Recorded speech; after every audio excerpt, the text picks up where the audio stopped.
Hey guys, welcome back to another video on DC. This is going to be yet again my continued coverage of Batman Beyond Season 1, because I want to finish this little mini-series.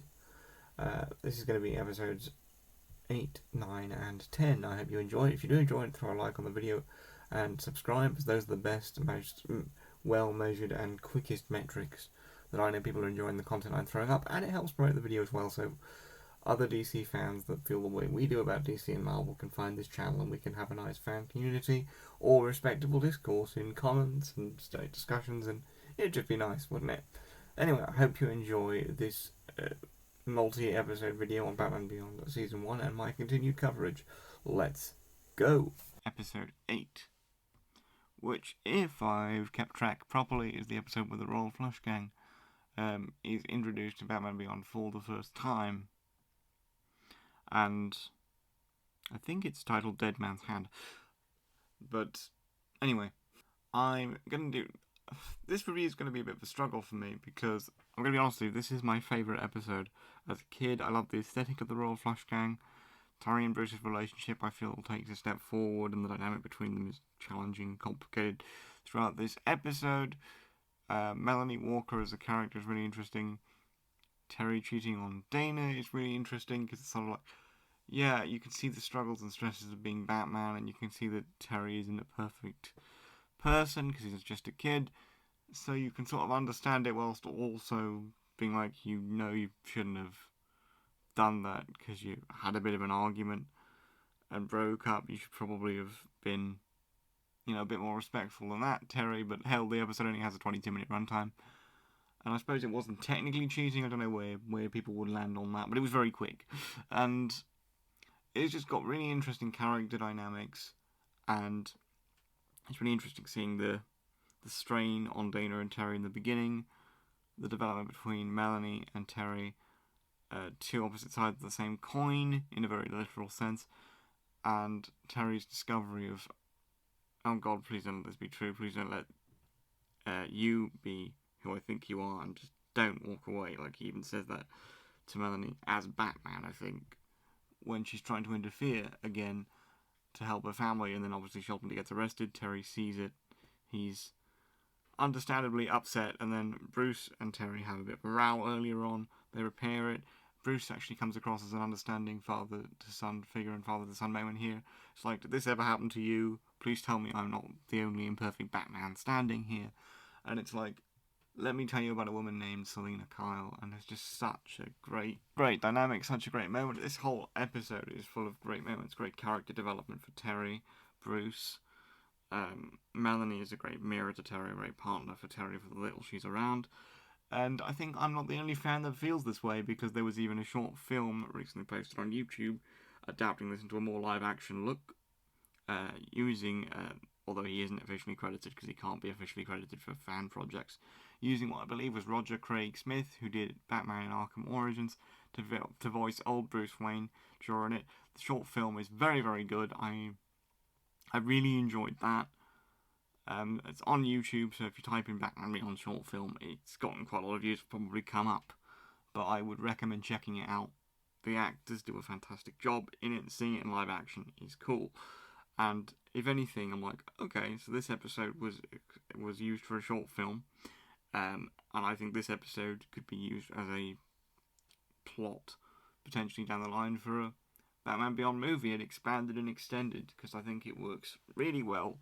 It's pretty standard in terms of comic book fare, like we have heroes and villains partnering each other, and that kind of relationship dynamic happens quite a lot in comics. Sometimes it's villain of the week, especially for Iron Man and his Playboy days, for example. But I still think it was played out really well, really emotionally here, and you can see Bruce understands Terry's perspective, but you can see the bitterness and pain when it's like, one night always makes a difference, and he really wishes it was still him in the suit instead of Terry, because he's trying to teach a young man to have the same values and ideals as him, and explain the importance of having that. And I think, you can really see the pain, the struggle, the difficulty in Bruce's eyes, and how it's voice acted phenomenally by Kevin Conroy and Will Friedle. I hope I'm saying that right.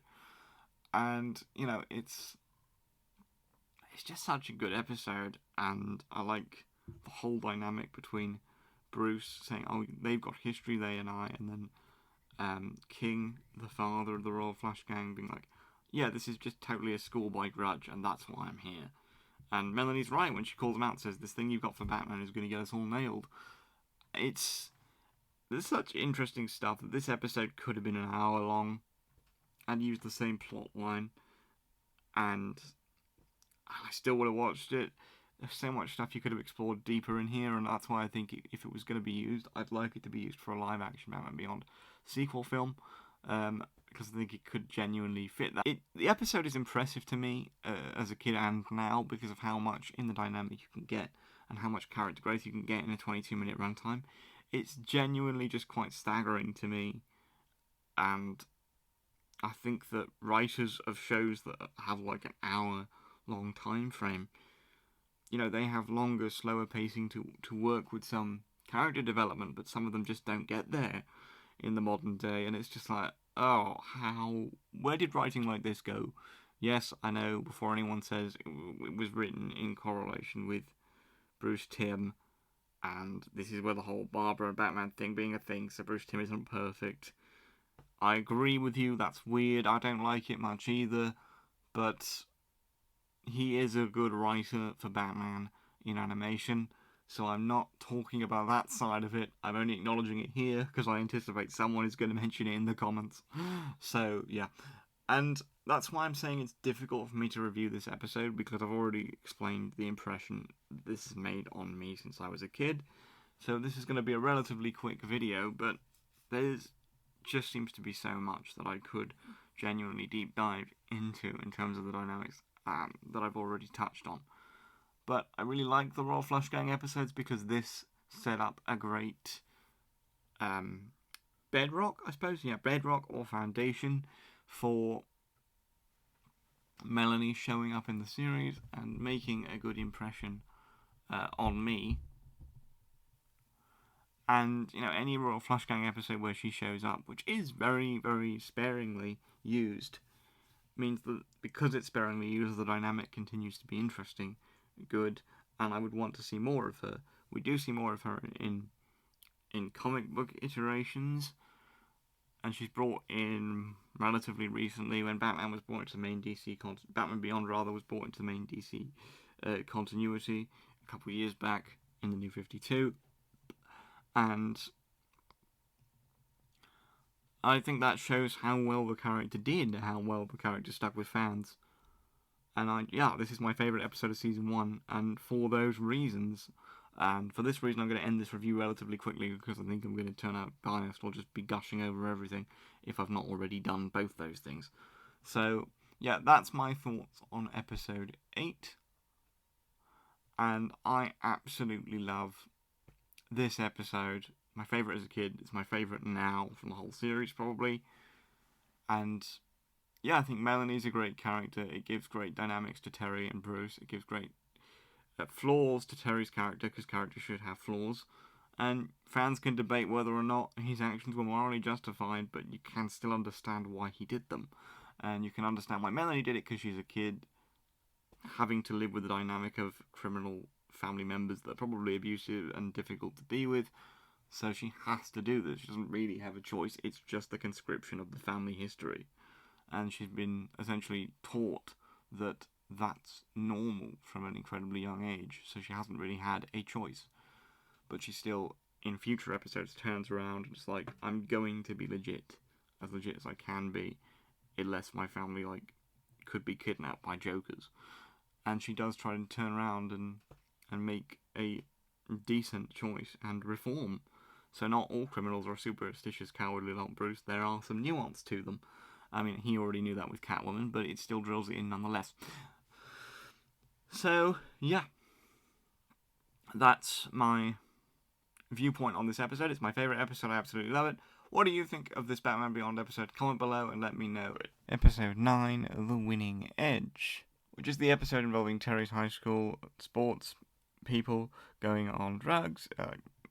Mason is trying to win at any cost. The coach is encouraging them to go on to slappers, which are essentially venom patches, which is very much cool evolution of Bane's original idea. We also get to see what happened to Bane in this time frame, and how Venom destroyed his life, essentially. How his wanting to be the best assassin probably became an obsession and dismantled his life because he needs carers and security that he's paying just to keep him alive, and using breathing machines. So it looks like Bruce Wayne wasn't the only one who couldn't let go of an obsession that became his life, because his trauma of being Batman, all that, essentially made him into sort of just a lone character until Terry came along, gave him a new resurgence lease of life, and helping him out as the guy in the chair in the evenings, because it allowed him to still live vicariously through Batman and still maintain his original promise, even though it didn't initially work, and the series opened with the saddest yet best opening for Batman in the entire DC Animated Universe, and probably the best scene in Batman, like emotionally, that we've seen, in my opinion anyway. I did a video on that. Look at my other videos on Batman Beyond if you wish to know more about how I feel about that. But anyway, let's get back to this. So it was interesting to me that Bane was shown in that way, and that Bruce gets to see it too. Terry also has a funny line, which again, the banter between Bruce and Terry keeps improving in the first season, where it's just like, he's just an old guy, and what trouble can an old guy be? He's got to be like 80, never mind. And it's like, oh, yeah, I forgot who I'm talking to. And then Terry helps Bruce investigate.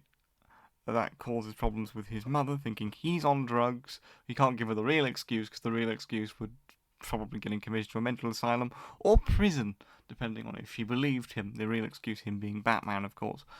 So it was a really good way of covering a very genuine public issue of drug taking and how it could be bad.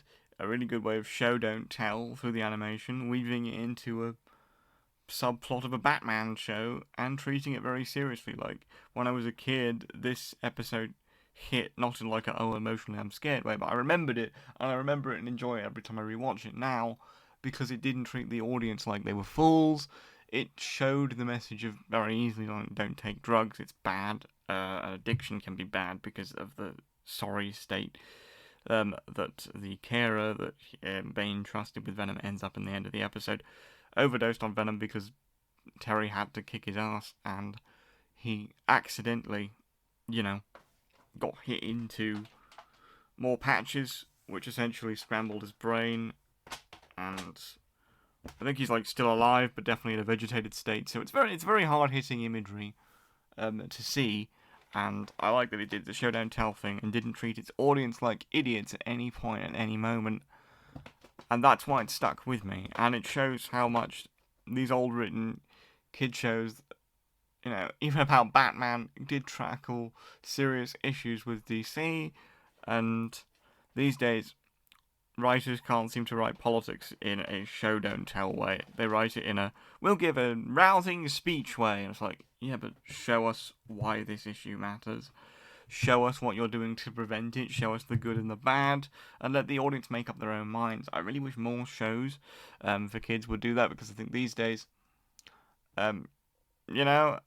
it was just impressive. It was just impressive that it managed to stick with me, and as I say, I have that feeling every time I rewatch this, and I'm glad that it didn't treat the audience like idiots, and it did a show don't tell thing. If only more written content could do that these days. Live action based, and yes, Falcon and the Winter Soldier, I'm looking at you, but, well, and She-Hulk and many other shows. Anyway, enough of me doing an old man rant. But yeah, I enjoyed this episode. I love that we got to see Bane, an old nemesis of Batman, and you got that callback, and Venom has an evolution, the villains have an evolution, and even when the villains are an evolution of Bruce's, which isn't always, you got the same thing with Shriek, if not one of mine, so it's a good balance in the show of villains that are an evolution of originally Bruce Wayne's villains, and villains that are tied to Terry and making him Batman in his own right. And that I find really interesting. The writing continues to be good, even watching it all these years later. And maybe it's nostalgia, maybe it's not. What do you think? Comment below and let me know. But yeah, I enjoyed this episode a lot for the reasons I've already said.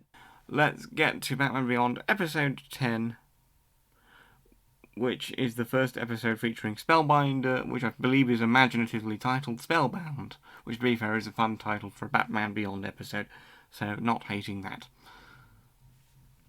And this episode, there's not too much to say about it really, but a few interesting standout moments do happen in it.